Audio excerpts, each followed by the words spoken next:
Hey everyone, and welcome to episode 20 of the Inkwell Gamers Podcast. The big 2-0. The big 2-0.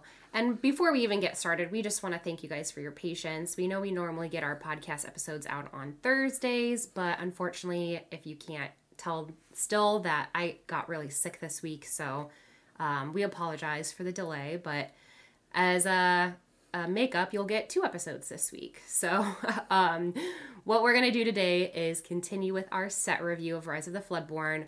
We have Sapphire, and then later this week we'll do our steel at our normal day. So before we get started, let's go over our usual grades that we use for our set reviews. Dalton, do you want to run us through it? Okay, yeah, let's do this real quick. S's, they are the best cards in the set in that color. You'll probably play 4 of them in every single deck of that color you play in. Rapunzel, gifted with healing, is a really good example of this. A's, these are cards that are extremely good. They might not fit into every archetype though, so maybe Stitch, Rockstar. They could also be cards that are really powerful that really want you to do a specific archetype and kind of only that archetype. So maybe something like the Big Elsa. Mm-hmm. Then we have B's, which are cards that you'll end up just playing a lot of because they're cheap and inkable and kind of flexible in that way. So the mini mouses from the first set, pretty much all of them are that. And then they are also some of the stronger cards that aren't inkable or very flexible, so you're kind of usually limited on how many you can play. Mm-hmm. So an example of that is Ursula Power Hungry. Love me some Ursula. Love me some Ursula as well. Then we have C's. These are cards that you might play in some archetypes, but generally aren't that powerful. Dinglehopper. Dinglehopper is a good example of that. And then we have D's, which are mostly unplayable, and Healing Glow is the number 1 card for that. Number 1 worst card. For sure. Still to this day. Still to this day. It's very bad. Alright, so jumping on in, we're going to go through characters alphabetically first, and then ending with our actions, items, songs. Starting with the first one, we have Alice Growing Girl.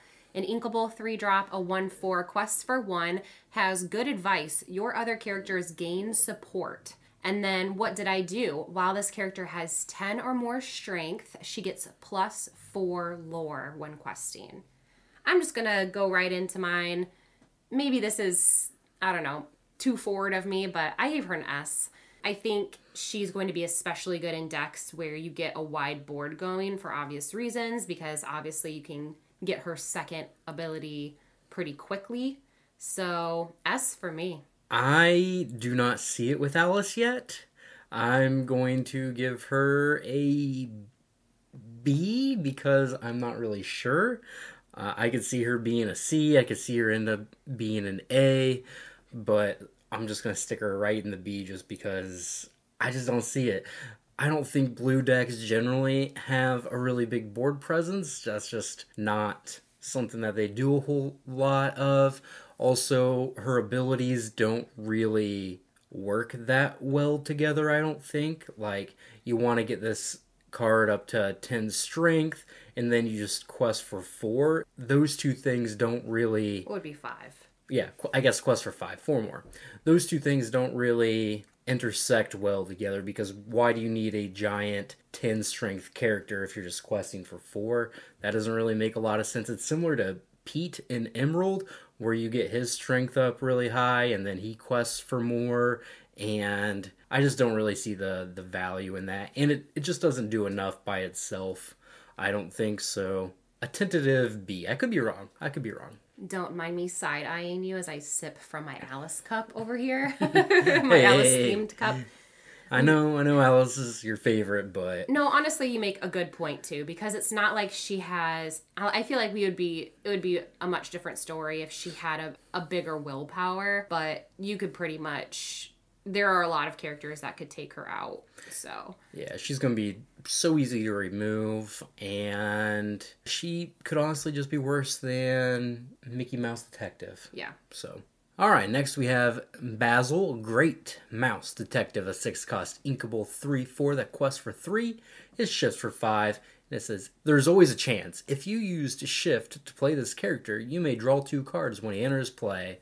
I'm going to give this one a C, sadly. I think the more Basils we get, the better this card will be, but you really have to be playing, I think, multiple other Basils in order for this card to be even close to worth it.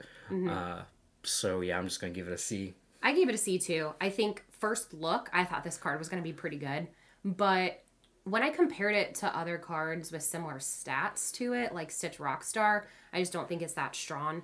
Stitch costs the same, quests the same, is also a 3/5, so even better. And Stitch shifts on 4, where this one shifts on 5. So, and his, plus Basil's ability only triggers if you shift him. So it just doesn't seem as strong to me, so. Oh yeah, and shift can, and Stitch can kind of just go crazy drawing like 10 cards. This thing draws 2 sometimes. Yeah. So. Of course. Yeah. If there is a really good Basil to shift this onto, I could see it, but I think we're going to look at the next 2 cards and see that that's not the case right now. Yeah. All right, next we have Basil of Baker Street, a inkable 2-drop, 2/2, quests for 1, and has support. I gave this one a B. I just feel like it's a fine stats, nothing special, just average. Yeah, I'm going to give it a C.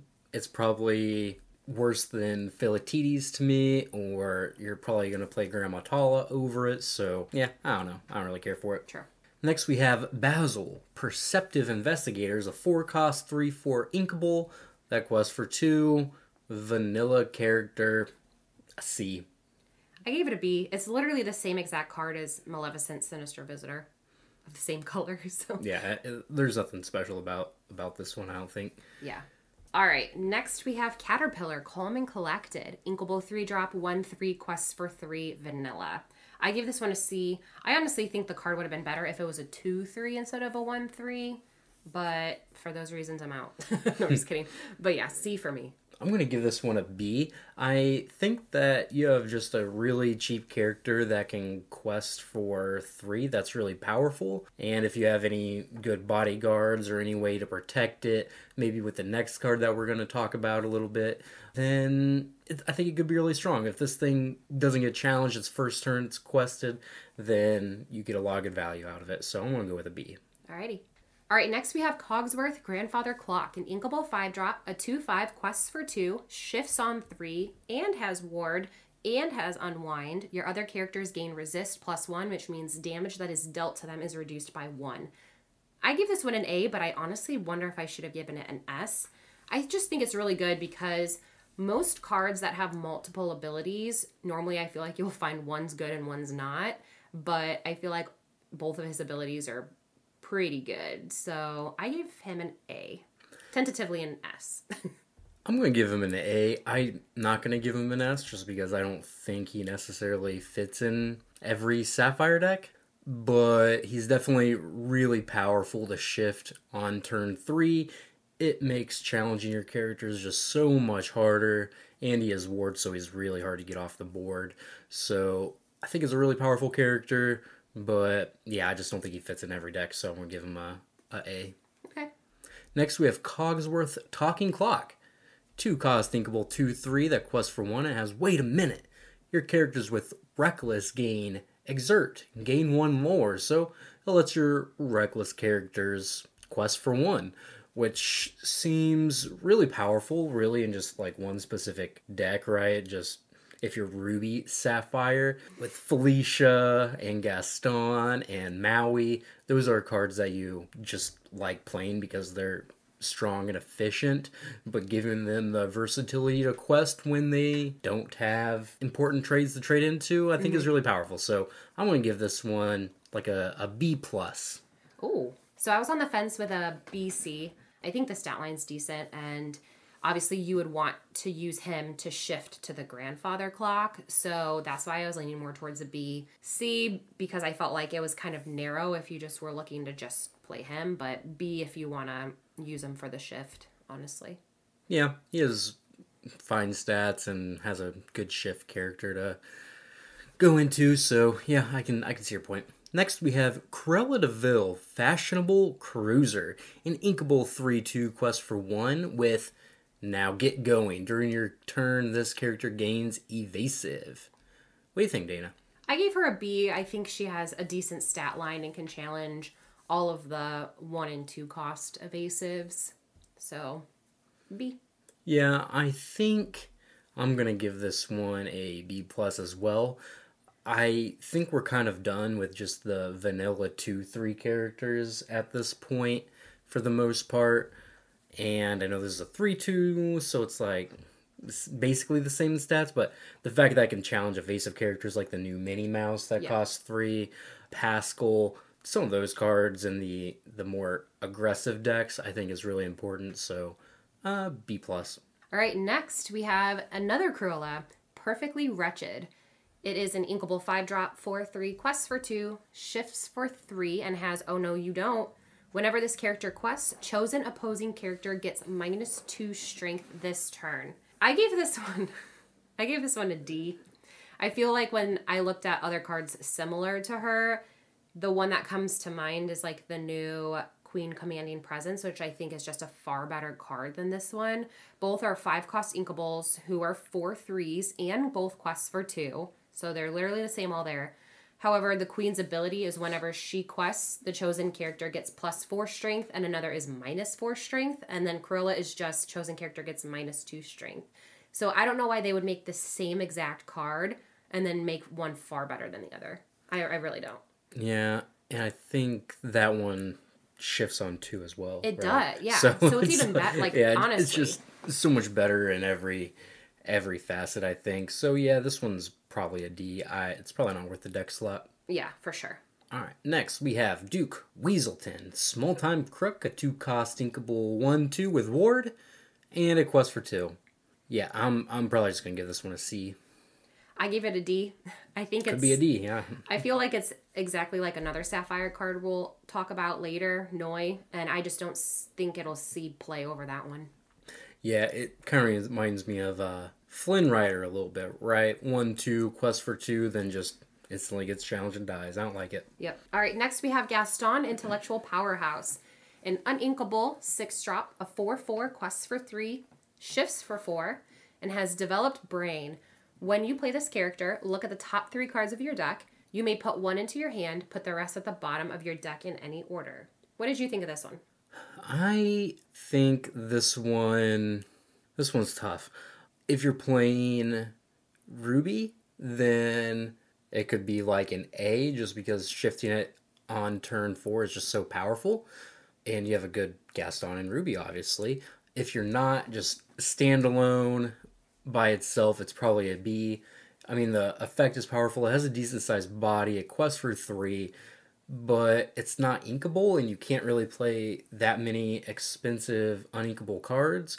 So I don't know if it would be better than just playing Robin Hood from the first set, unless you're playing, Ruby, where you can shift this more reliably. Yeah. I gave him a C. I think although his card's ability is strong, I just don't think it's worth a 6-cost uninkable slot to play by itself.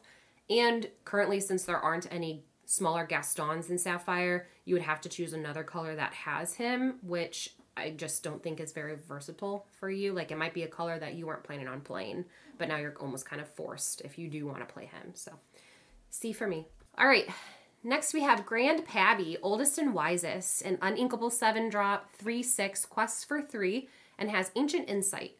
Whenever you remove 1 or more damage from one of your characters, gain 2 lore. I give this one an A. I think it's really strong. I think it's especially going to be strong in like Amber Sapphire, especially with obviously all of the healing of Amber. So yeah, I'm gonna give this one a D. No, like I can see the power level of it, right? Like, just you have some Dingle Hoppers, some Rapunzels, and all this other stuff. You can really gain a bunch of lore in one turn, especially if you have 2 of these. But I think in most decks, you're just going to play Hades instead.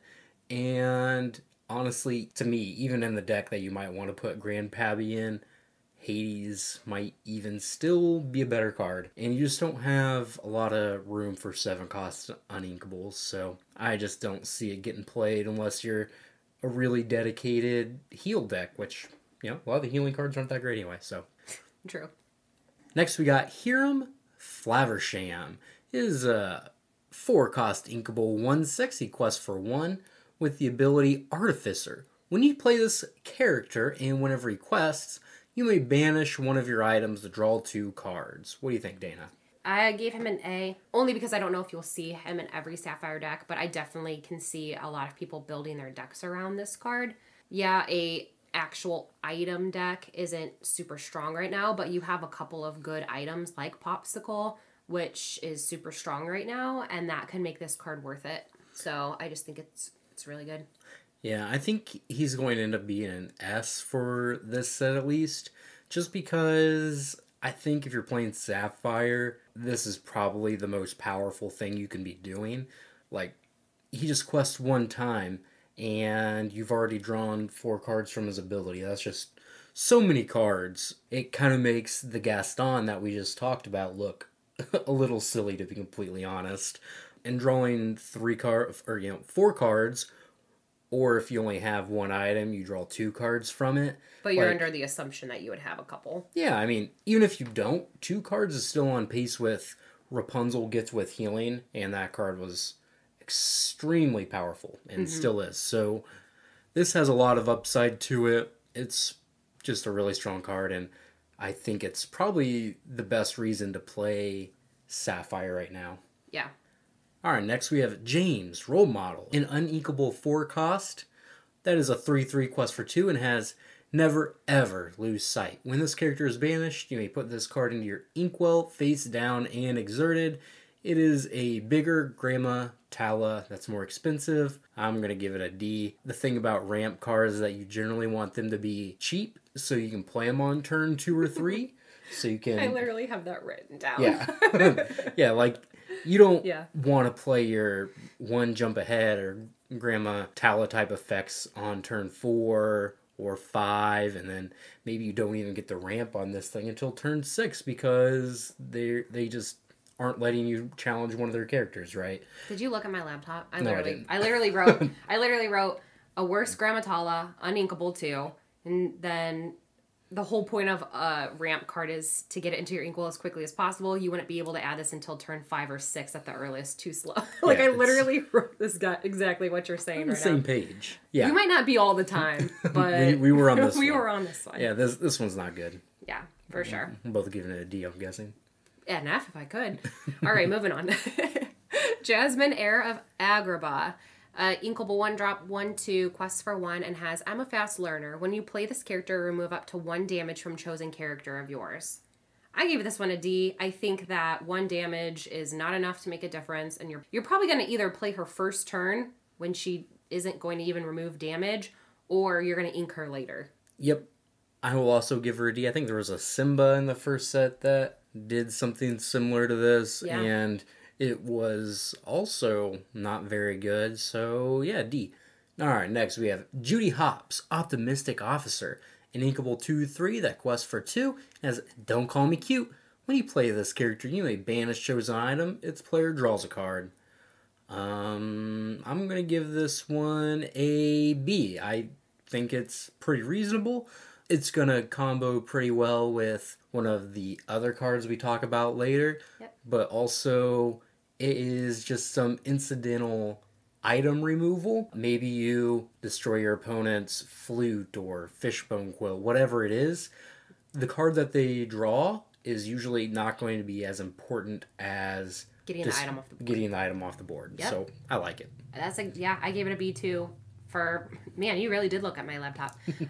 For all the exact reasons, as you said. Like, it could be a way to get rid of theirs or a way to help yourself draw. So, yep, I like it. And if it's not good, it's inkable. So, perfect. For sure. All right, next we have Mrs. Judson, Housekeeper. Uninkable 4-drop, 1/5, quests for 2, and has Tidy Up. Whenever you play a Floodborn character, you may put the top card of your deck into your Inkwell face down and exerted. I bounced between a C and a D with her. I just don't see there being enough good Floodborns to play this card, and especially because she's uninkable too. I don't know, it's just, you might just not see enough to make her, I don't know, maybe I could be wrong. I feel like we had this argument for something in Emerald too, so I could be very wrong. No, I think this is just like James, but worse. because it's slower. Now, it is repeatable. It doesn't, get banished super easy because it has 5 willpower, but like James by itself is at least going to get something into your Inkwell, whereas you need some very specific cards to make this work, and I just don't like it. I would give it a D. Alright, next we have Nick Wilde. Wily Fox, an inkable 2/4 that quests for 2, and It's Called a Hustle, Sweetheart. Is that what he says? I think it is. I don't know. I think it is. It's called a hustle, something like that. When you play this character, you may return an item card named Popsicle from your discard to your hand. I'm going to give this card a B. It's inkable, so it's flexible, but it's going to work very well with one of the best cards in this color from the set. So yeah, it's inkable if it's not very good, if you don't have a Popsicle. So yeah, it has that flexibility. I'm just going to give it a B. I gave it a B as well. Given that Popsicle is considered to be one of the strongest items in this set, I can definitely see it getting played just for that synergy. So, All right, next we have Noi, an inkable 2-drop, a 1/2, quests for 2, and has Hide and Seek. While you have an item in play, this character gains resist +1 and ward. So this is the one that I said is better than the Duke Weaselton because, I mean, obviously you have to have an item in play for her to have ward because it's the same stats, but she also gets resist +1 from that too. And like we said, Popsicle is really strong and you're probably going to play it if you have a Sapphire deck. And so chances are, hopefully you would get Popsicle in first turn and then get her out, boom, on track. Yep, I'm going to give this a B. I don't think it's going to be played in every deck, but this seems like a much better Duke Weaselton and a pretty annoying 2-cost aggressive quester for sure, so I like it. Yeah. Oh, I didn't even say I like a B-. Yeah, B-. Just because it's contingent. No. Next we have Owl, Logical Lecturer, 2/2 inkable, 1-cost character that quests for 1. It's another goon, B, C-ish kind of card, nothing special. Yep, B, Chip, Archimedes, all those. Yep. All right, next we have Prince Charming, Heir to the Throne, inkable 4-drop, 3/3, quests for 3, vanilla. I gave him a B, solid stats, inkable, nothing special, but not too bad. I don't know. Yep, another Emerald Hans, the curve of Caterpillar into Prince Charming into Maleficent, 3, 4, 5, all 3 questing characters. Ooh. Seems kind of scary, but this card is just decent. Hans was good, but I'm not sure if that will see play now, given that there's so many more cards. So I don't know if this one will see play. It's probably a B. All right, next we have Rabbit Reluctant Host, inkable 5-drop, 4/6, quests for 2, vanilla. What'd you give it? It's a D to me. There are no shortage of expensive 5-cost characters. I'd rather have the 5-cost Maleficent that quests for 3. Uninvited? Yeah, Uninvited. Okay, for real, I have this in my notes. We are on a same wavelength. We're on the same wavelength. I just don't like this one very much. Yeah, I give it a D as well. Honestly, I was going to give it a C at first just to be nice, but it really does probably deserve a D. And I have that. It's the closest to Maleficent, and I just don't see it getting played over her, so. Nope. Alright, next we have Sisu, Divine Water Dragon, a 4-cost uninkable character that is a 2/4, quest for 2 with I Trust You. Whenever this character quests, look at the top 2 cards of your deck. You may put one into your hand, put the rest onto the bottom of your deck in any order. This card makes me sad, Dana. Why? Because I think it's going to just be worse than Flaversham, again, for a 4-cost character. It's not inkable, its stats aren't great, and Flaversham will have drawn like 4 cards by the time this has drawn 1. So I don't like it. I would be much more interested if it said, like, put one of the cards into your hand, the other card into your Inkwell. Ooh. That is something that I think would have been really powerful, but it's just going to quest, instantly get challenged and die, and at least Flaversham can survive a lot of challenges, whereas this cannot. So I'm not into this. You know, Ravensburger should call you up and have you design cards, because that's a good idea for one. Yeah, I know, that would be sick. Ramp one, draw the other. Yeah, like they have all these like 4-cost ramp characters that aren't very good, and then they have some of these 4-cost draw spells that aren't they're decent like Flower Sham. This could have been the best of both worlds. It's a legendary. They should have really pushed the power level on this one. Yeah. So I'm giving it a C. It might be worse. We could skip this one. What'd you give it? Nate. Or talk to me. When you put it that way, as you did, makes sense. I got distracted by all the flashiness of it. Yeah. So it's a card that looks... We can move on. It's okay. I'm embarrassed. No, don't be. It's a card that, reads pretty well. Because, there's only so many cards that draw cards in Lorcana. But Flaversham is an inkable version of this that draws a lot more. So, and it draws as soon as it comes into play. This doesn't even do that. I don't know. Alright, next we have the Knock, Water Spirit. A 4-cost, inkable 4/3 that quests for 1 that has Ward. Nah, I'm gonna give it it's probably a D. I don't know. I'm never playing this. I gave it a C. I feel like if it quested for 1 more, it would be better, but it just doesn't have anything going for it. Nope. Nothing's flashy enough to make me think good card, but... No. There are 3 ink cards that are 4/3s that quest for 1 that we don't even like. This one costs 4. It's just not enough. Ward is not enough to make it good. Yeah. Alright, next we have Winnie the Pooh Having a Think. An inkable 3-drop, 2/3, quests for 2, and has Honey Pot. Whenever this character quests, you may put a card from your hand into your inkwell face down. Talk to me. This one also makes me sad because I like the Pooh in this art. I know. And I just like Fishbone Quill a lot more. Fishbone Quill can let you play 6-cost cards on turn 4, and this one just doesn't have that kind of speed. So I just think that if you're playing it for the ability to ramp, it's just going to be a little too slow. Again, the same problem as a lot of the other cards we talked about. I don't know if it's actually even better than Detective Mickey, so yeah, I'm going to give it a C. So I gave this one a B. I think obviously it's slower than Mickey Mouse Detective, but you have the potential to do it twice if they have nothing on their board to challenge it, whereas Mickey Mouse is just one and done. And, it's coming from your hand and not your deck, but I don't think it might be too bad in some situations. I don't know. Plus, it's inkable, has better stats, and quests for 1 more than Mickey Mouse Detective does. And I'm not saying it's better than that. I just don't think it's maybe as bad as you might think. Yeah, so the one thing about Mickey Mouse Detective is that he gives you card advantage because he's this character, then he gets an ink from the top of your deck, whereas this is just taking another card from your hand, so you're not really even gaining cards on it, which is another reason why I don't like it. I think if you were going to do this, Fishbone Quill is just a much more efficient and maybe more powerful card to do it with. But that being said, maybe you could play 2 of them if Fishbone Quill is that important in your deck. For sure. Oh my gosh. I didn't even realize that we're done with our characters now. We are flying through this one, I think. Flying through. All right, so now we're moving on to our actions, songs, and items. So first one, we have Falling Down the Rabbit Hole. This is an uninkable 4-drop action, and each player chooses one of their characters and puts them into their inkwell face down and exerted. What'd you give it? I want to give this one a B. I like it. I don't know if you can play a bunch of them, but if you don't have a character, then you automatically just get to pay 4 ink to get rid of one of their characters. Granted, they get to choose, so maybe they choose one of their Archimedes or something that's on board. Yeah. So that might not be great.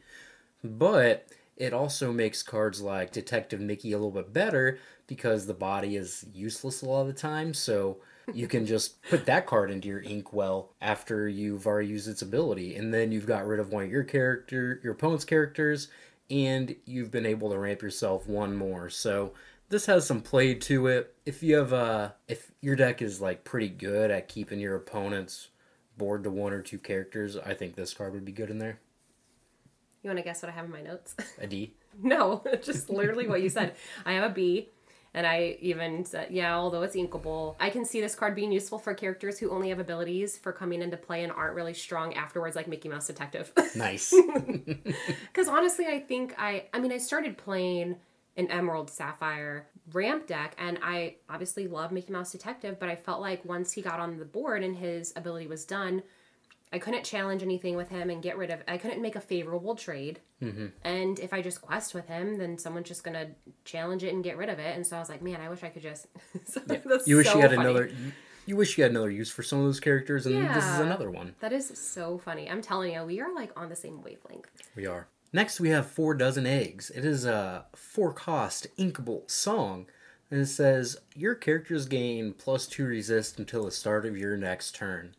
I don't know what to think about this one. I've been blown out by this one at League. I was going to win very easily, and then my opponent played this, and then I just could not get rid of any characters on their board. So that was really annoying.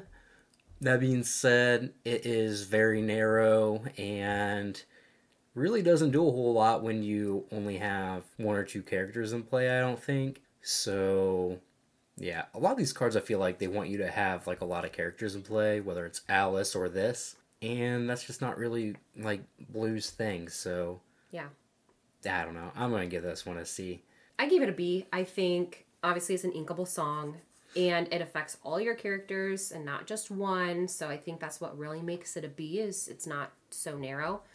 I'm looking at this from the perspective of, as an Emerald player, I have a lot of high questing characters that tend to be a little squishy because obviously they don't want to make high questing characters impenetrable during challenging. And so I really like this card because I think I could just keep playing it and questing with those Emerald characters that would otherwise be one and done. So yeah, I like it. So B for me. Yeah, this is probably good against some of the steel decks, but it does not do anything against Be Prepared, which is probably the downfall of it. Next we have Launch. It is a 3-cost uninkable action that says banish chosen item of yours to deal 5 damage to chosen character. What do you think, Dana? I give this one a CD. I think for you to take up an uninkable slot in your deck to deal 5 damage to a chosen character, when there are other cards in Sapphire that could probably do the same thing, but also as characters, like there's, by the time you have support and everything like that, like you could deal 5 damage and not have to waste a uninkable action slot, honestly. Yeah, this card is going to combo well with the card we talk about in a little bit, but I mean, we've both played with this card a little bit, I think, and sometimes you just don't have an item and then you're stuck with this unequal card in your hand and it's just so bad. Yeah. like the thing about Flaversham is that you can at least play it and then it sits into play until you find an item, then you can quest and instantly draw 2 cards. Yeah. This one just kind of rots in your hand and it's just not very good. It's so slow. Yeah, I agree. All right, next we have Nothing to Hide. This is an inkable 1-drop action where each opponent reveals their hand and draws a card. What do you think? I think it's a D. Oh. Yep. Again, there's a 1-cost card from the first set that is very similar to this, but you look at the top 2 cards of your deck and you pick one, and I think that card's better.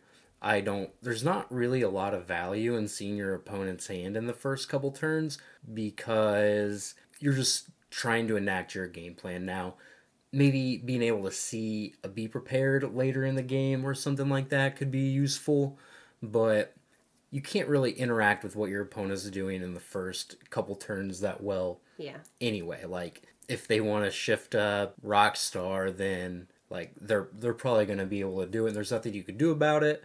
And I think there's another, again, we're going to get to it. Popsicle is a much better card than this, I think. I gave it a B. I thought of it not as an early game thing, but as a late game. I feel like there are points in games where I have a couple extra ink to play one of my higher cost characters, but not enough to play like a lower, so I end up having turns where I don't use all my ink. And I feel like this would be pretty good to just take a little peek, and if not, it's ink early in the game. Like if you see it early in the game and you don't want to hold on to it, ink it. If you get it later and you have a couple ink in your turn to spare, use it. Peek it. Peek. Yeah, I think the other Emerald card, I'm blanking on its name, but I think that's just a lot more powerful to look at the top 2 cards of your deck because it kind of enables you to find a card that you're looking for a little easier, whereas this one doesn't really help you in that as much. Like, you're just cycling, but looking at the top 2 cards, you actually get some selection with it, so I think it's a little more powerful. So yeah, I don't know. I don't know if we'll ever play that one. We got Fang Crossbow. It is an inkable 3-cost item with Careful Aim. It has 2 and Exert. Chosen character gets -2 strength this turn. It has Stay Back. You exert this, banish this item, banish chosen dragon character. If the dragon meta is in full force, this might be a good tech card, but I mean, people have to have a lot of dragons in their deck for this to be good. And they're all, like, the ones that we have aren't in the same color. Like, yeah, you have the Ruby Maleficent, and then you have the Sapphire Sisu. Yeah, I mean, the, like, Poisoned Apple and Ruby didn't see any play. I feel like there's a lot more targets for that. So, yeah, I just don't think this card's very good. So what's your grade? D? D. I gave it an F. I was feeling brutal. Rough. All right, next we have Gumbo Pot. Inkable 2-drop item, where it has the ability, the best I've ever tasted. You exert this item and remove 1 damage each from up to 2 chosen characters. I gave this one a C. I just don't think it does enough healing to really be featured in every Sapphire deck, but it is an item, and you can trigger its ability every turn, and it's cheap and inkable. So I don't know. Maybe it should be a B, but I have it as a C. I don't know. I just don't think it's as impactful for me to have given it a B. Yep, I think you have to be in the Grand Pabby deck to play this one.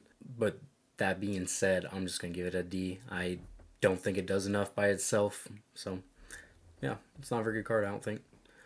Alright, next we have Maurice's Workshop, which is a 3-cost uninkable item. As looking for this, whenever you play another item, you may pay 1 to draw a card. This is probably a C, but it is one I definitely want to try out. This is the exact card that the item deck that I tried to make work so hard during the first chapter. You did. Yeah, that was the one. I tried to make that one work so hard, and this is just another payoff. This with Flaversham and Popsicle, which is coming up. And Maurice. And Ariel, who's a collector. We're starting to get enough synergy to maybe that might be playable, but this is probably still just a C. Like, it's so narrow and niche that you just can't play it that often, I don't think. Yeah. I have a CD as well. I just don't think we're there yet, but yeah.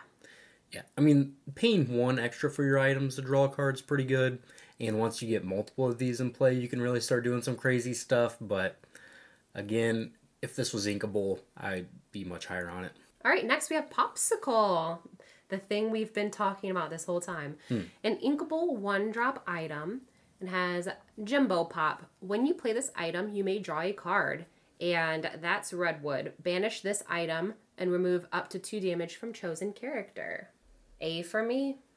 I'm going to give it an S. I think the opportunity cost is just so low because it's inkable, it replaces itself, it stays in play for a lot of the other cards that are in Sapphire that want to do something. It's a cheap way to ready Ariel. It is a really cheap way to just draw another card with Maurice if you're doing that, or draw a card with Maurice's Workshop. It is the best card to pair with Flaversham, and I think Flaversham's going to be the reason you're playing Sapphire anyway. It is the one card that works really well with Launch as well if you want to add a couple of those to your deck. So this has a lot going for it. It's super cheap. It even has another niche ability that can come up sometimes. Maybe you just heal something in your Grand Pabby deck so you get that extra lore. If you have other healing synergies, this works really well in those decks too. So yeah, I think this is probably going to be the most important card and one of the best cards in Sapphire. So it doesn't look like much, but I'm really excited by it. For sure. I'm going to use a Magic analogy here. All right. So there was a card in Magic. Its name was Arkham's Astrolabe. All it was just a 1 mana item, functionally. Came into play, draw a card, and then had another minor ability, such as the Popsicle does. And that card is banned in multiple really high power level formats. So... because it's just too good. It's just too good. It's just too good, too flexible, can enable too many things. I'm not saying this card's going to get banned. We're just not at that point. Yeah. But we're way too early for that. Yeah, we're way too early for that, but this card has a lot going for it, so I'm really excited about it. For sure. All right, next we have Sardine Can, which is a 4-cost inkable item, and it has Flight Cabin. Your exerted characters gain Ward. D. I struggled with this one. First of all, can we just acknowledge the fact that this is our first Rescuers card that we're seeing, but we have no other Rescuer cards this set. They picked the most important one. For sure. Anyway, I struggled with this one. I am right around a C range right now. Because yes, it only works on exerted characters, but it is an item that's constantly present. Obviously, if it was an action, I would give it like an F. But as an item with it kind of remaining present, and you don't have to pay anything extra to trigger it like some items do. So yeah, it is nice that it gives your Flavershams or Maurices or what have you wards so they can't be targeted down by removal spells. Yeah.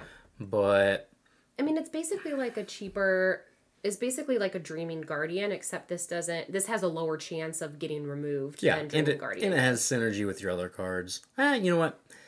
Maybe I'll give it a C. Yes. I might move it up to a C. Hey, the first one I've convinced you to go higher on. Hey, won't be the last. Oh my gosh, we're done. We're done. We killed it. All right, well...